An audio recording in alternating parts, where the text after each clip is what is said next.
നമസ്കാരം, ഞാൻ Jayasree NS, KIMS health clinical nutrition ഡിപ്പാർട്ട്മെൻറ്റിൻ്റെ ഗ്രൂപ്പ് കോർഡിനേറ്ററാണ്. പ്രധാനമന്ത്രിയുടെ രാഷ്ട്രീയ പോഷൺ മാസത്തോടനുബന്ധിച്ച് സ്ത്രീകളിൽ ഉള്ള മെനോപോസ് അല്ലെങ്കിൽ ആർത്തവ വിരാമത്തിനെ കുറിച്ചുള്ള 2 വാക്ക് സംസാരിക്കാനാണ്. സ്ത്രീകളിൽ കണ്ടുവരുന്ന ഹോട്ട് ഫ്ലാഷസ്, ബോൺ ഡെൻസിറ്റി കുറയുന്നത്, അതുപോലെ തന്നെ ഹാർട്ടിൻ്റെ അസുഖങ്ങൾ കൂടാനുള്ള സാധ്യതകൾ, അമിതമായ വെയിറ്റ് കൂടുന്നത്, ഇതൊക്കെ സാധാരണയായിട്ട് സ്ത്രീകളിൽ കണ്ടുവരുന്ന കാര്യങ്ങളാണ്.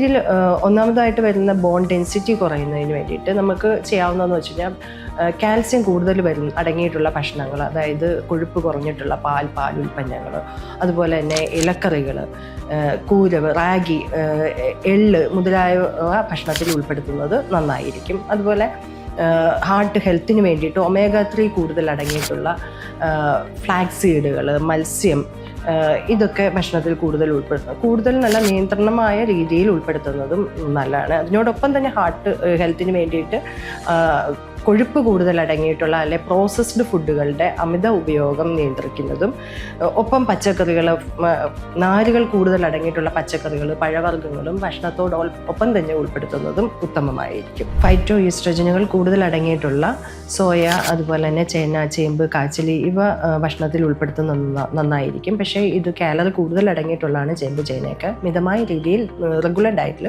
ഉൾപ്പെടുത്തുന്നത് നന്നായിരിക്കും. അതുപോലെ തന്നെ ഹൈഡ്രേഷൻ, വെള്ളം ആവശ്യത്തിന് വരുന്നതും അത്യാവശ്യമാണ്. ആവശ്യത്തിന് വെള്ളം ഭക്ഷണത്തിൽ ഉൾപ്പെടുത്തുന്നുണ്ടെന്നുള്ളതും ഉറപ്പുവരുത്തണം.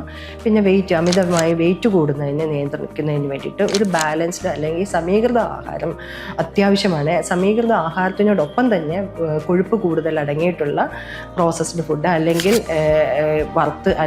പൊരിച്ച സാധനങ്ങൾ, ബേക്കറി പലഹാരങ്ങൾ, ഇവ നിയന്ത്രിക്കുന്നതിനോടൊപ്പം തന്നെ നമ്മൾ കൂടുതൽ ഉപയോഗിക്കുന്ന അരി, ഗോതമ്പ് പോലത്തെ സാധനങ്ങൾക്കും നിയന്ത്രണം ഉൾപ്പെടുത്തേണ്ടതാണ്. പച്ചക്കറികൾ ഭക്ഷണത്തോടൊപ്പം തന്നെ, അരി ഗോതമ്പിനോടൊപ്പം തന്നെ പച്ചക്കറികളും സമം ഉൾപ്പെടുത്തുന്നതും, ഇടനേരങ്ങളിലെ ഭക്ഷണത്തിൽ നമ്മൾ പഴവർഗ്ഗങ്ങളും സ്റ്റീംഡ് ആയിട്ടുള്ള ഐറ്റംസും ഉൾപ്പെടുത്തുന്നതും നമ്മുടെ വെയിറ്റ് നിയന്ത്രിച്ച് നിർത്തുവാനും, അതുപോലെ തന്നെ ഈ ഭക്ഷണ നിയന്ത്രണത്തിന് എന്തെങ്കിലും സഹായം ആവശ്യം തോന്നുകയാണെങ്കിൽ ഒരു ഡയറ്റീഷ്യൻ്റെ സഹായം ആവശ്യപ്പെടാവുന്നതാണ്.